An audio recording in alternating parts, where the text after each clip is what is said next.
In the Second World War, a new generation of planes takes aerial combat to deadly new heights. The F6F was designed with one purpose in mind, and that was to defeat the Japanese Zero. Dogfighters. The basic strategy of the Me-262 in combat would be to come in from above, high and fast.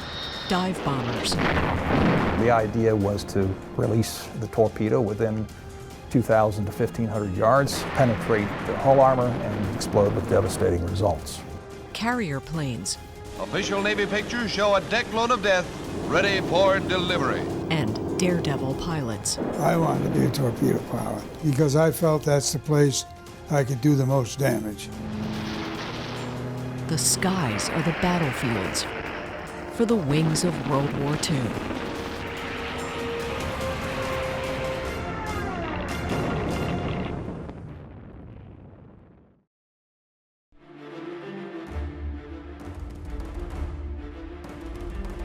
Allied forces launch an audacious plan to liberate Western Europe from Nazi control. The D-Day invasion begins with an intense bombardment of the French coastline. Above the rain-soaked beaches, fighter pilot Archie Maltby provides cover for Allied troops. We took off just right at dawn, and so they were landing when we got over there. You couldn't help but bleed a little bit for the guys that were down there. Along 50 miles of heavily mined shoreline, more than 160,000 Allied troops struggle through a gauntlet of exploding artillery and machine gun fire from German strongholds. The water was already red around the edges. It looked like a mixture of hell down there. Maltby is a member of the 365th Fighter Group, nicknamed the Hellhawks. He spends D-Day in his Republic P-47 Thunderbolt, attacking Nazi planes in the air and bombing targets on the ground. Gee whiz, we could carry a 1,000-pounder on each wing. 4 50 caliber machine guns in each wing, a lot of firepower. Nicknamed the Jug for its milk jug shape, the P-47 is designed to take on Germany's best planes, such as the deadly Messerschmitt Bf-109. Known for its superior climbing and diving, the Me-109's weaponry is a dominant force. The Me-109, they had a 20-millimeter cannon on it that was pretty effective. You didn't want to get lined up with that too well if you could help it. The P-47 needs to be nimble enough to outmaneuver the Me-109s, but it also has to escort Allied bombers at high altitude, creating a daunting technical challenge for engineers.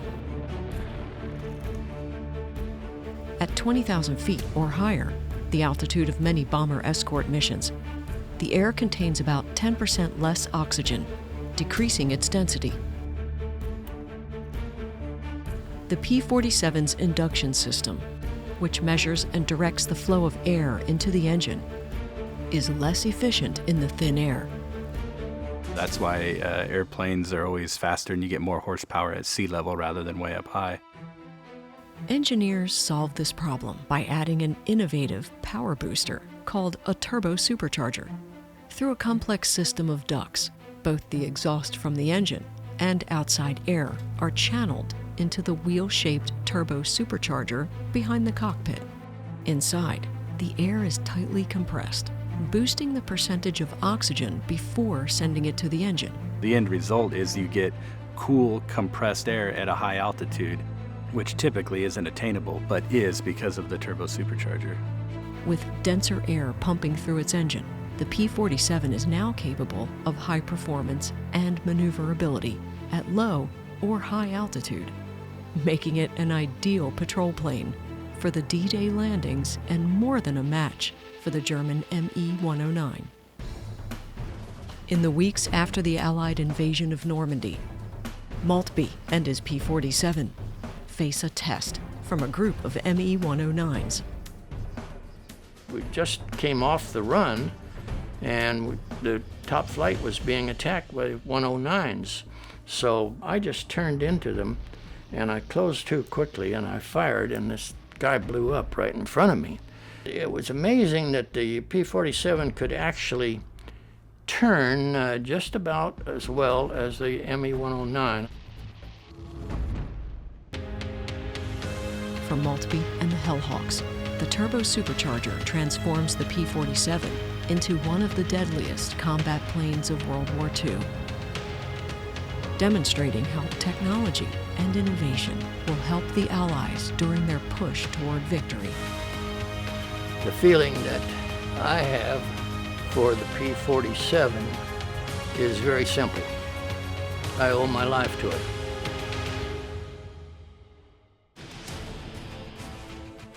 After D-Day, Allied forces are rapidly advancing against Nazi Germany from all sides.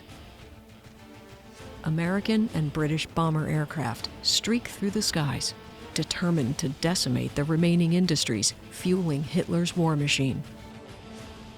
Many of these strategic bombing raids are escorted by a valiant group of African-American fighter pilots.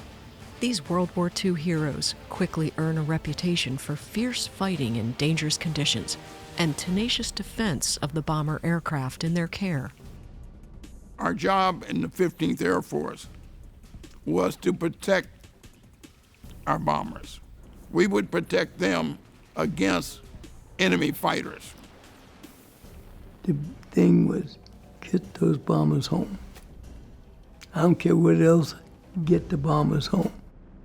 Dedicated fighter pilots William Holloman and Robert Friend belonged to the 332nd Fighter Group, known as the Red Tails, because of the distinctive red paint on the tails of their airplanes. That was so that the bombers wouldn't have to call and say, who are you or what? He could look out and say, oh, that's the 332nd because they're the Red Tails. The men of the 332nd are among the first African-American pilots admitted into the United States Armed Forces. Prior to their existence, there was a feeling that African Americans weren't capable of flying aircraft under combat conditions. At the time, many places and organizations in the United States, including the military, deny people of color the same rights and opportunities given to white people. I didn't like people telling me what I couldn't do. They didn't want me. They were going to accept me.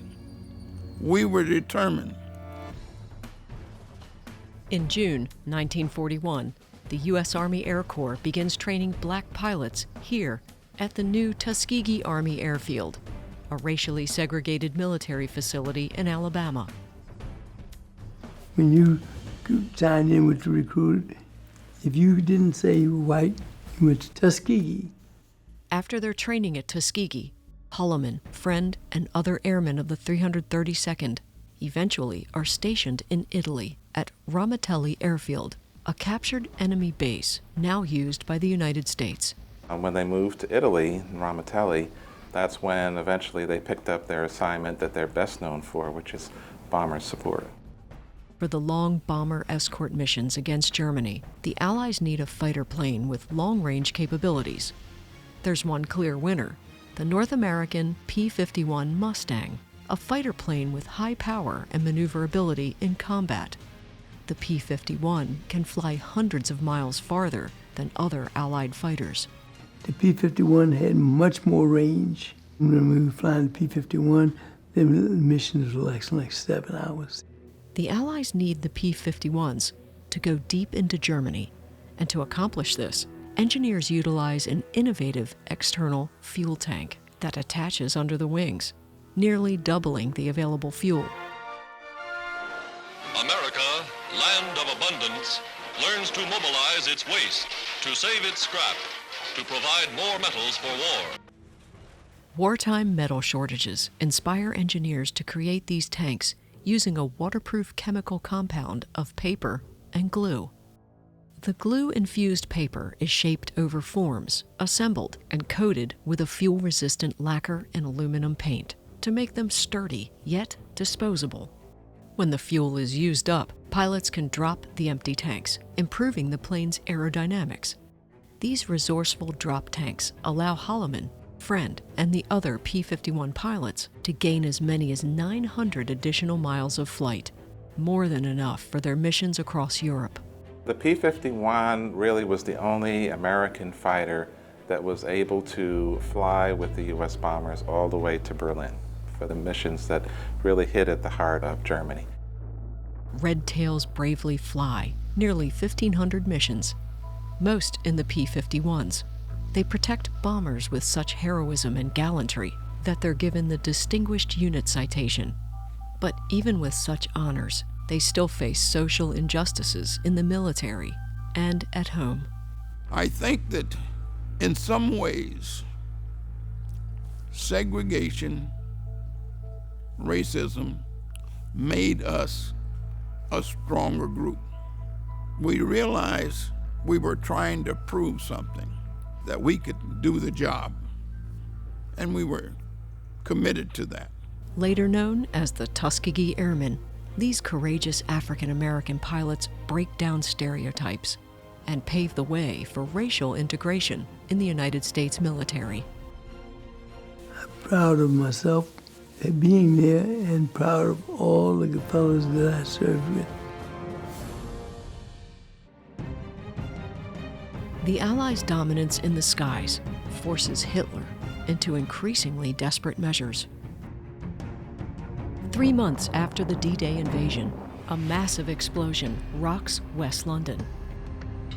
The blast kills 3 people, wounds 22, and leaves a 30-foot crater in the ground. The mystery explosion is thought to be caused by a gas main leak. But people soon learn it was the result of a terrifying new weapon created by German scientists. It's called the V-2 rocket and nicknamed the Vengeance Weapon. Fired from far away in hidden locations, the rockets are prepared by a unit of German artillery specialists, like Franz Stahl. Also, war eine Wunderwaffe, ja. Also technisch gesehen war es ein Wunderwerk da. Germany in wartime had really advanced technology. They were desperately looking for the thing that could turn the tide of the war. The V-2 rocket has a range of 200 miles and stands almost 46 feet high, taller than a 3-story building, and it's the first long-range guided missile in the world. It was a good way to get 2,200 pounds of explosives to a target. It just followed a path until it crashed into the ground and exploded. Traveling at 4 times the speed of sound, the supersonic rocket approaches its target in silence. The victims never hear it coming. When it lands, the massive explosion is powerful enough to obliterate an entire city block. Dass man am Tag 3-4 Mal angeschossen, wo der runterkommt, war uns ja auch egal. The V-2 rockets are built underground through a top-secret Nazi program. Schweigen ist erste Gebot. Jeden Tag musste man unterschreiben, dass man keine Briefe oder sonst was, keine Fotografien und so weiter machen. Alles, was hier passiert, Schweigeverbot. To save costs on production, the Germans use slave labor. Over 6,000 political prisoners, POWs, and Jews, victims of Hitler's genocidal Holocaust, are brought from the Buchenwald concentration camp. They're forced to work in and build the underground tunnels where the rockets are constructed. Thousands die from the brutal conditions. In an effort to make the rockets less effective, the bravest of the prisoners attempt to sabotage them, even at the threat of execution. Die haben viel Sabotage gemacht. Also, und dann auch schlechtes Material zum Teil, vielleicht, man weiß ja nicht. Das war unberechenbar. As a result, many of the rockets fail to launch, often with disastrous consequences. Also wenn abgeschossen wurde, 150 Meter, das war mindestens Sicherheitsabstand. Without the benefit of today's GPS-guided rocket technology, the V-2 has to be carefully aimed on the ground toward the direction of its target. Once launched, an onboard guidance system helps the rocket maintain its trajectory during flight. This system consists of 2 gyroscopes, freely moving rings and discs that pivot around an axis. As the rocket moves, the main axis of the gyroscope disc remains stable. Data recorders measure the movement of the rocket's gyroscopes against their stable axis, which determines the rocket's position. This data is sent electronically to controls in the rocket's fins, which make slight corrections to elevation and direction, preventing it from losing control and crashing. But the gyroscope is still primitive and doesn't have much bearing on where the rocket ultimately lands. You could be relatively accurate. You could hit something like London, but you'd have a hard time hitting a specific block within London. 30 Kilometer hin und her oder vorher zurück, also das war gang und gäbe. Wenn sie da oben raus war, dann kann man sagen, sie kommt irgendwo runter. Most of the rockets are fired from hidden locations and aimed at the cities of London, England, and Antwerp, Belgium. They cause massive damage, inflicting heavy casualties on the civilian population. In London alone, the rockets claim over 2,700 lives. By May 1945, near the end of the war, the Nazis launch over 3,000 V-2 rockets. Das Geschoss kann man sehen und dann den Flammenstab kann man sehen am Himmel, dann den Scheiner beobachten und dann war's Ende. Also so war es ein Meisterstück. The V-2 rocket proves successful as a terror weapon, but Germany is unable to stop the wave of Allied forces. Was hat uns der Krieg gebracht? Nur Verluste. An Menschen, Material und an Land. Und die anderen haben gewonnen. Ne? The V-2 rockets, built by slave labor in concentration camps, are one of the darkest chapters of the war.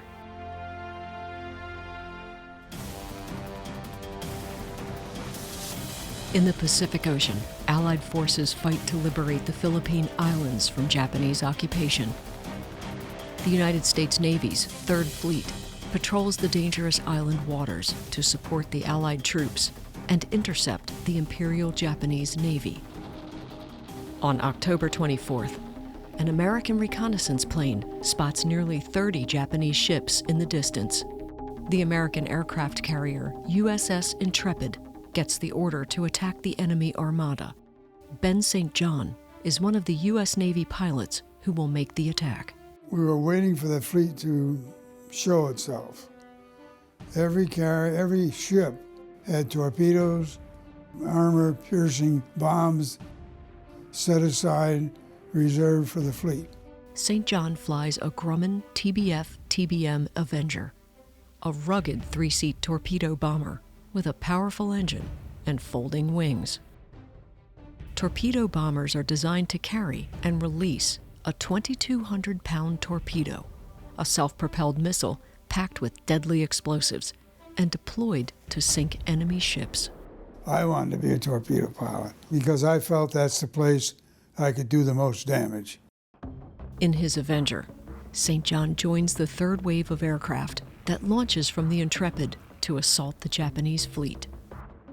As his plane nears the enemy ships, he sees one of the largest warships ever put to sea, the Japanese super battleship Musashi, the pride of the Imperial Japanese Navy. It was obviously the biggest thing we'd ever seen, and with the most guns. The anti-aircraft fire was intense, more than we had ever seen.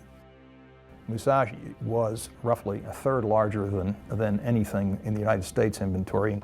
To make their attack on Musashi, the Avenger torpedo bombers must maintain a consistent speed and altitude. But this creates an easy target for the Japanese gunners. Now, if you stayed straight and level for any length of time, they knew what you were doing. So it was a case of picking your spot, dropping the torpedo, and getting out of there. Unlike the bombs dropped from an aircraft that explode on impact, the Mark 13 aerial torpedo is designed to fall through the air and then travel through water toward its target. The torpedo is dropped from an altitude of up to 2,000 feet and enters the water at an angle between 22 and 32 degrees. If the water entry angle is wrong, the torpedo can plunge too deep or skim off the water's surface, damaging the torpedo or throwing it off course. In our mind, we knew altitude and what speed we had to have to get that thing to go in the proper angle.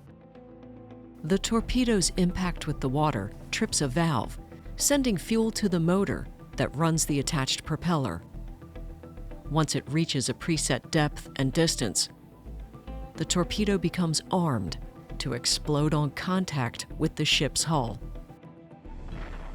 The idea was to release the torpedo within 2,000 to 1,500 yards of the target and then turn away. If your aim was right, the torpedo would hit the target, penetrate the hull armor, and explode with devastating results.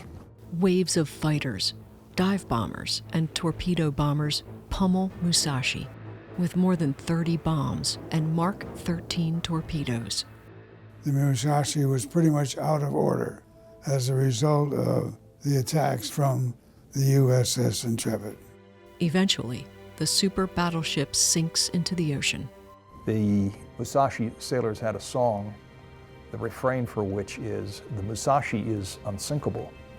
If Musashi sinks, Japan will sink with her." And of course, that's precisely what happened.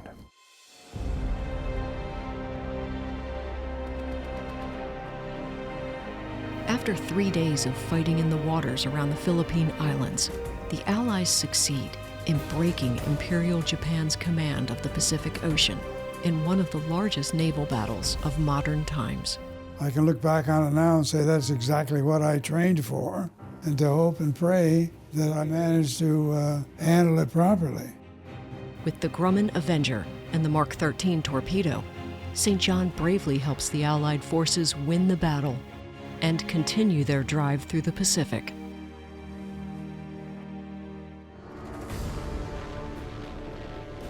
It's a similar story in Europe. American and British bombers strike from the skies, deep into the Nazi heartland. The Allies attack Germany's forces with an around-the-clock bombardment.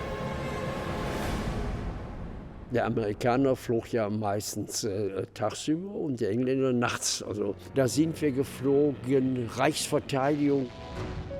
Eric Brunot is a pilot in the Jagdgeschwader 51, one of the most decorated fighter wings in the Luftwaffe. Meine Gruppe, mein Jagdgeschwader, wir sind bis zum letzten Kriegstag geflogen. He flies the famed and much feared Focke-Wulf FW-190. Und die Focke 190, die mit ihrem Bullenmotor, die war wieder klasse, um runterzugehen.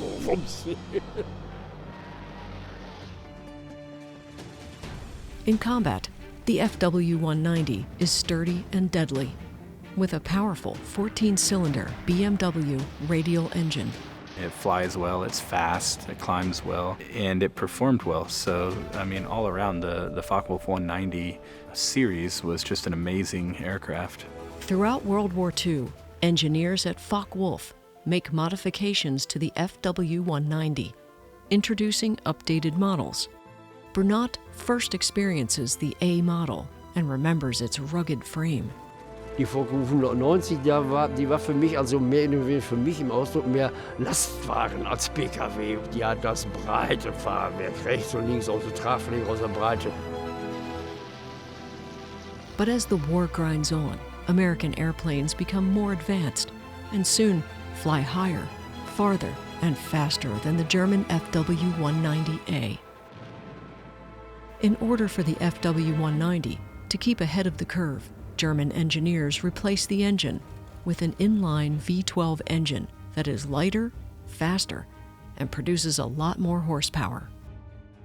After A, B, and C models, this now becomes the D model, nicknamed Dora. It's a powerhouse with the speed and versatility to attack high-altitude bombers and their lethal fighter escorts.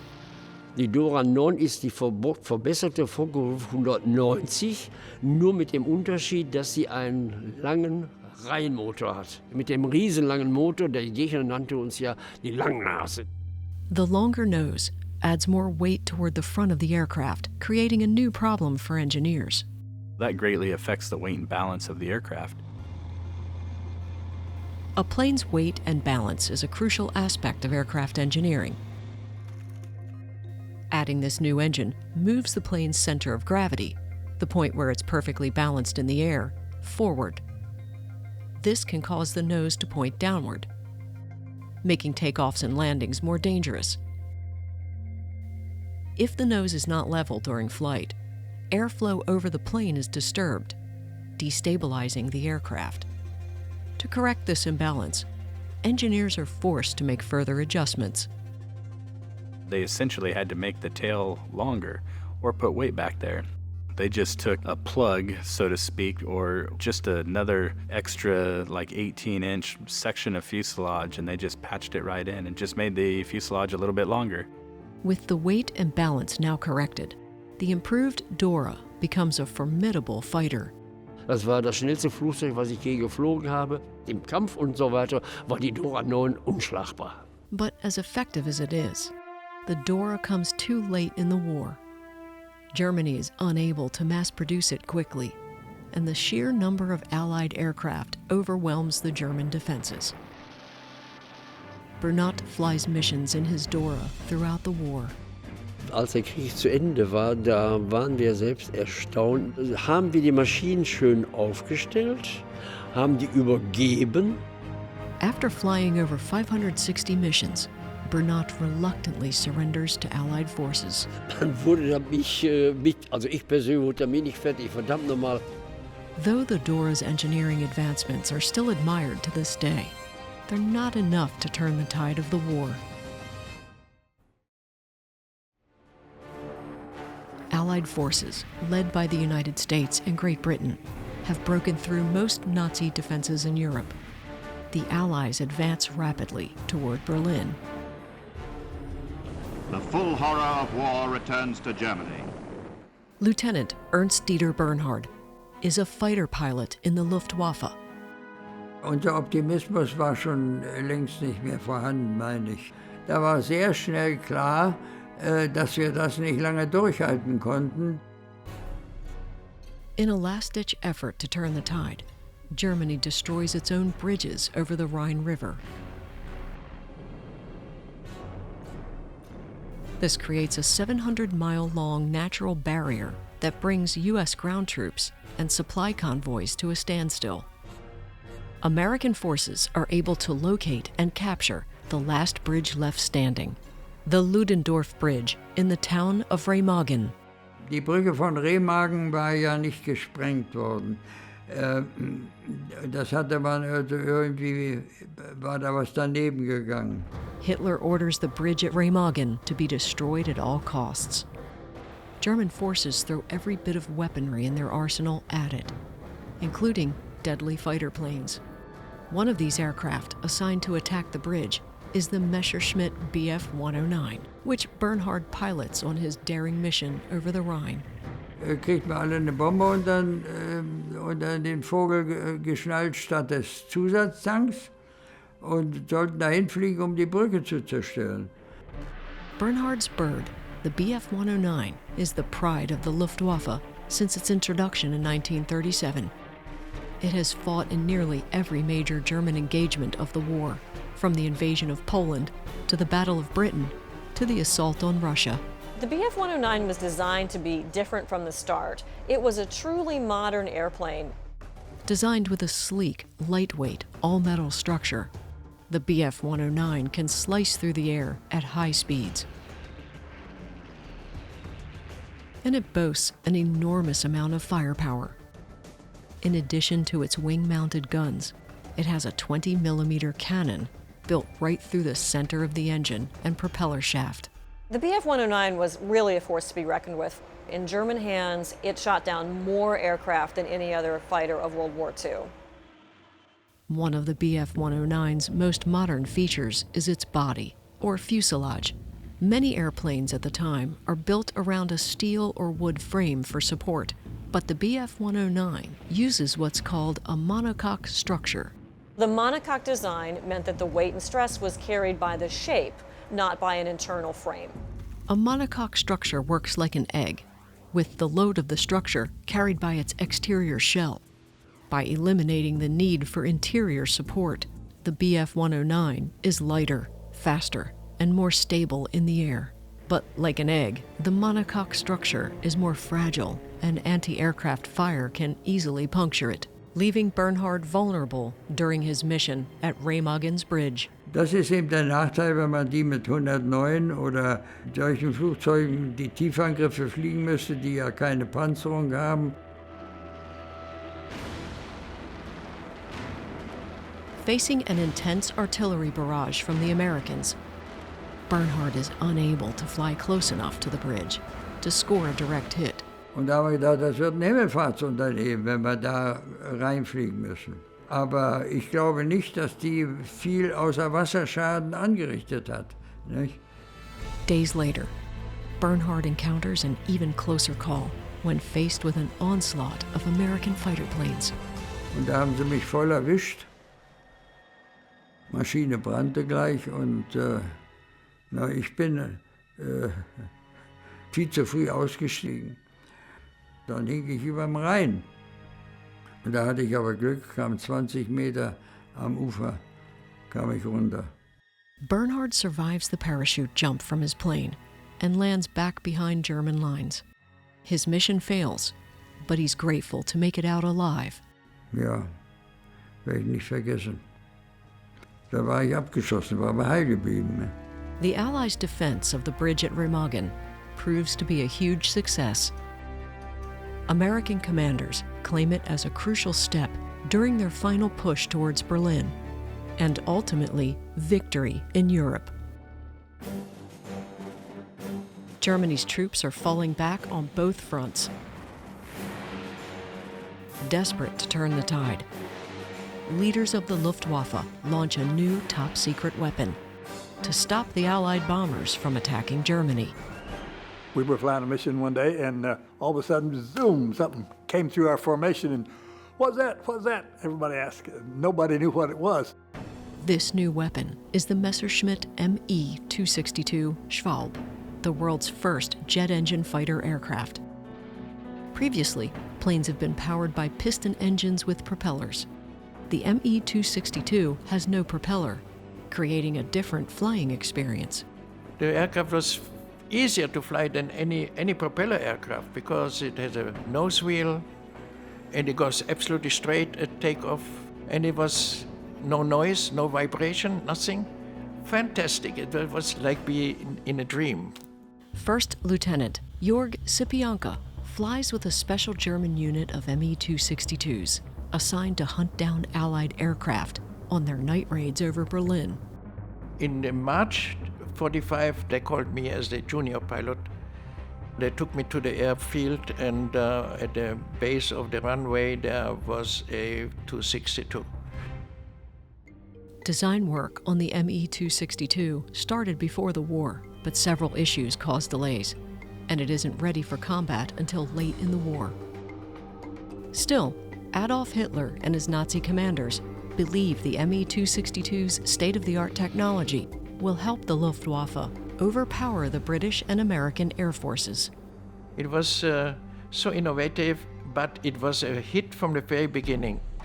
For me, I thought, this is the future. The Me-262 is heavily armed with guns and rockets. It has swept wings and can climb to high altitudes quickly. And at speeds of 550 miles per hour, it can go 100 miles per hour faster than the Allies' fastest aircraft. Nobody ever got a shot at it. It just come by so fast. What makes this single-seat German fighter plane so revolutionary are the twin Umo 004 turbojet engines. The Umo engines, outside of a couple of flaws and the material it was built out of, are extremely similar to this day to modern jet engines. Like many aviation developments, the Me-262's jet engines stem from a need to make aircraft go faster and to generate greater thrust. Thrust is the force that moves an aircraft forward. It counters drag, the force that pushes back. The greater the thrust is than the drag, the faster the aircraft travels. This new jet engine generates thrust with a mixture of compressed air and fuel that's ignited. The burning gases blast out through the back of the engine, thrusting the aircraft forward. The performance was just off the charts compared to all the propeller-driven airplanes. The ME-262's superior speed requires Sipyanka and the other pilots to devise new methods for attacking the slower enemy bombers. The basic strategy of the ME-262 in combat would be to come in from above high and fast. It would shoot as it went by you, and essentially the Allied pilots didn't have a chance to counter that. It was very suited in our capacity as a night fighter. Fast, heavy armament, go up, shoot, and come down. That's it. During one of his night flights, Sipyanka encounters a British bomber known as the de Havilland Mosquito, returning from a bombing raid over Berlin. And he came into my range, and I made a brief, so only 3 rounds. And the Mosquito started burning on the engine on the right side and was hit and fell down. The ME-262 proves to be successful, but it comes too late in the war to alter Germany's path toward defeat. Bombing raids, material shortages, and other production delays keep the ME-262s in short supply, and only a few hundred make it into combat. But the technology of the ME-262 has a lasting legacy. The ME-262 symbolizes advance in technology and aviation development at its finest. With the introduction of the Messerschmitt ME-262 Schwab, the jet engine is here to stay. It influences further generations of jet aircraft and revolutionizes aviation around the world.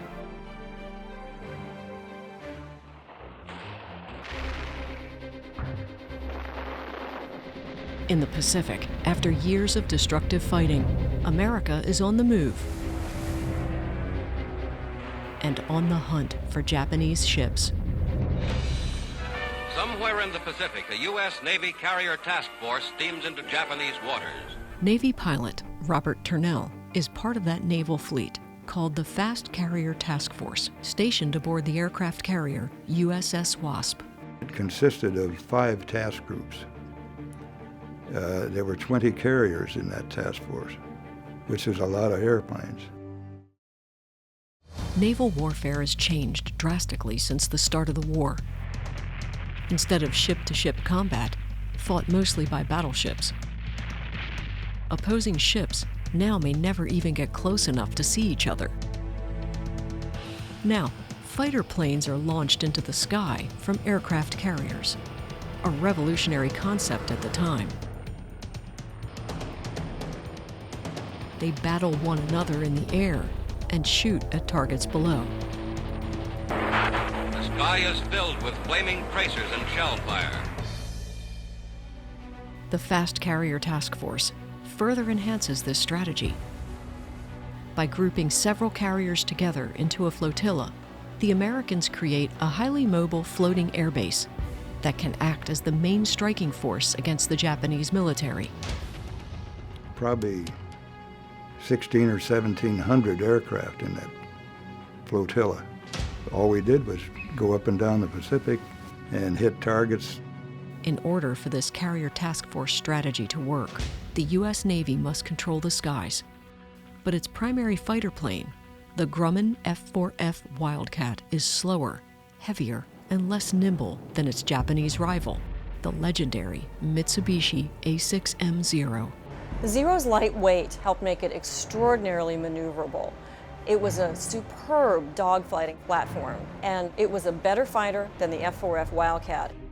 The Wildcat was an aircraft that you had to be an athlete to learn how to fly it, because all the controls were manual.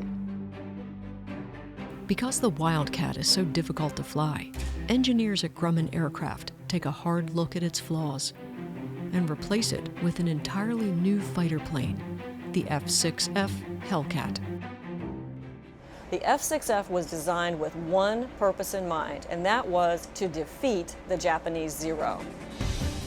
Extensive technological and mechanical improvements are made to the Hellcat, including automatically deploying landing gear. Previously, pilots had to crank it up and down by hand. The landing gear itself is also strengthened to better withstand hard landings on the pitching deck of a carrier. In addition, The Hellcat's cockpit is designed to sit higher, giving the pilot better visibility when engaging in combat and landing on a carrier. Another improvement is the addition of a state-of-the-art Pratt & Whitney R2800 engine. At 2,000 horsepower, the Hellcat is about 70 miles per hour faster than the Zero. Its extreme speed, both in climb and in dive, gave the Hellcat an enormous advantage over the lightweight Zero. The Hellcat was a much better fighter. It was bigger, had more speed. It was just a much better airplane. To allow more planes to fit onto an aircraft carrier, Grumman co-founder Leroy Grumman implements a concept called bio-inspired engineering.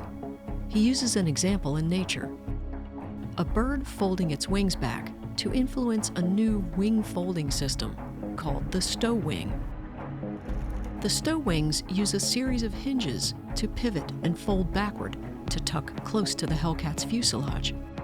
This bio-inspired wing saves enough space to double the number of planes that can be packed onto a carrier. More planes equals a stronger defense. Official Navy pictures show a deck load of death ready for delivery.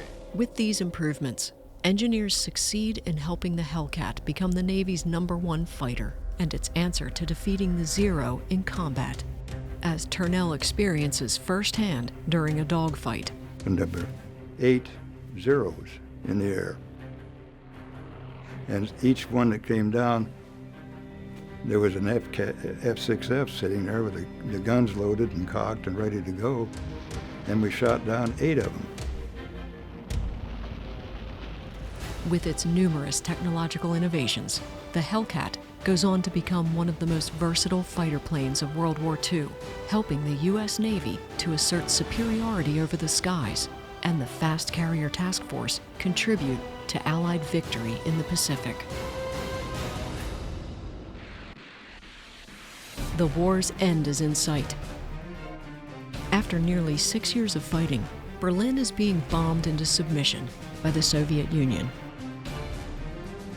while American and British troops pursue the last Axis powers in Germany and Austria. From all sides, Allied might crushes in on the remains of the Wehrmacht, bringing home the horrors of war to the German people as they have never experienced it before. German pilot Sergeant Wilhelm Siemenssohn feels the end is near. Die Amerikaner waren schon in Steyr, schon in Salzburg, schon in Passau. Adolf Hitler, the German chancellor and leader of the Nazi Party, is dead, having committed suicide in an underground bunker just 3 days earlier. Knowing the war is lost and that they will likely be charged with war crimes, high-ranking German officers try to escape. At his assigned post in Austria, Siemenssohn receives his final order of the war. Und an diesem 3. Mai bekam unsere Gruppe ein Fernschreiben von der Luftflotte Generaloberst Ritter von Greim, der letzte Oberkommandierende. Siemenssohn is ordered to fly undetected to a predetermined meeting point to help top Nazi commanders evade capture.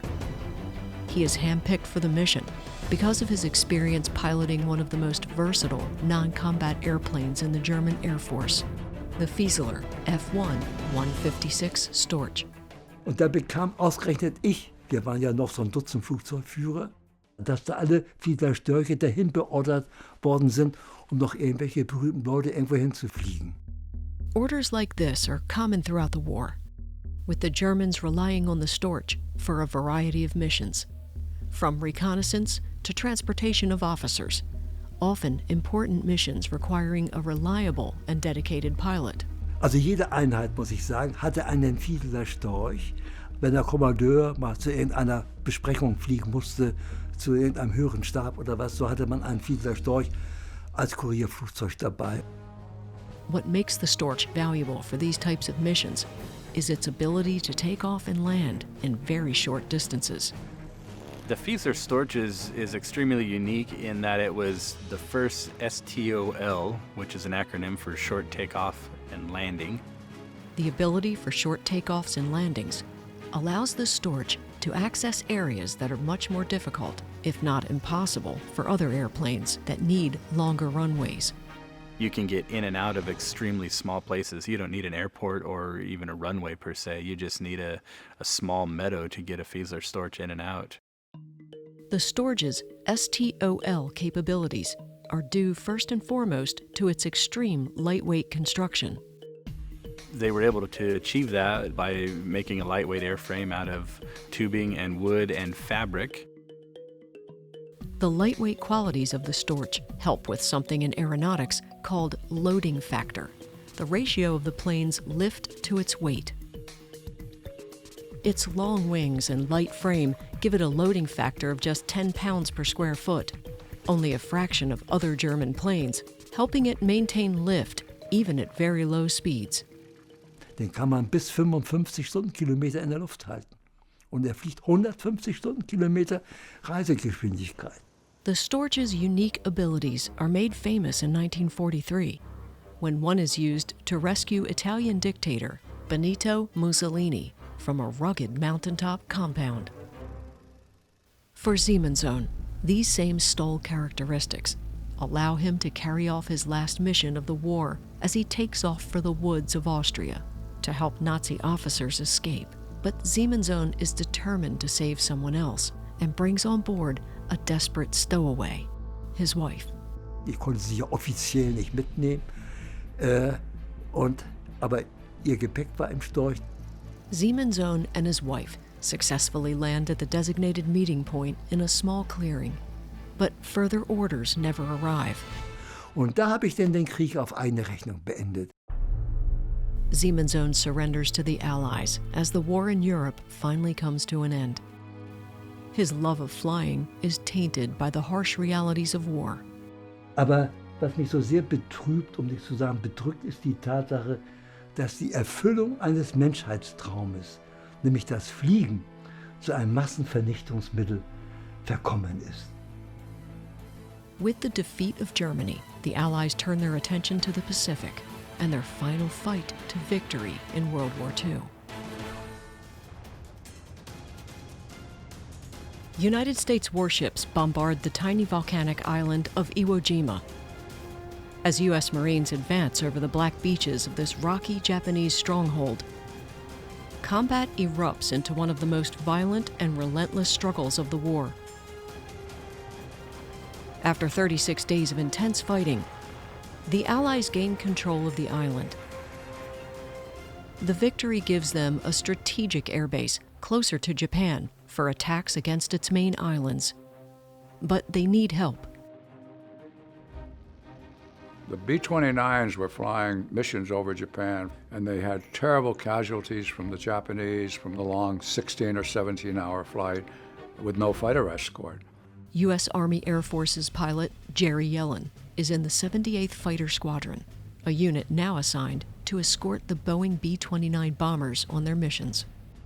His unit flies the North American P-51 Mustang, a sleek fighter plane with a powerful Packard Merlin engine and graceful handling in the skies.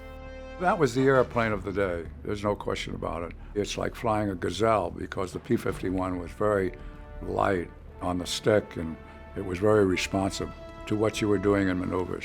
The P-51 is capable of flying longer distances than other fighters, making it an ideal escort plane to protect the B-29s during raids. But the missions to Japan and back are long and dangerous. The P-51s must travel 1,500 miles round trip over ocean waters without navigation equipment and with few landmarks to guide their way back to the 8-square-mile island of Iwo Jima. If they can't find it, pilots risk running out of fuel and disappearing into the vast Pacific Ocean. 8 square miles of land is really just a pinprick in the ocean. Navigation is critical, but P-51 pilots are a one-man crew with little time to look at maps. When you fly fighter planes, you can't be looking in the cockpit. You have to be looking outside the cockpit. Navigating in a little fighter plane over miles and miles of empty ocean is sort of a lonely and scary experience. Without GPS or radar technology available to them, One of the ways fighter pilots went from place to place without getting lost was through radio navigation. We couldn't navigate at all over water, but we did have a radio, and when we learned how to fly, we flew the beam. Pilots flying the beam use radio range navigation to guide them by following a moving target, typically a B-29 bomber aircraft.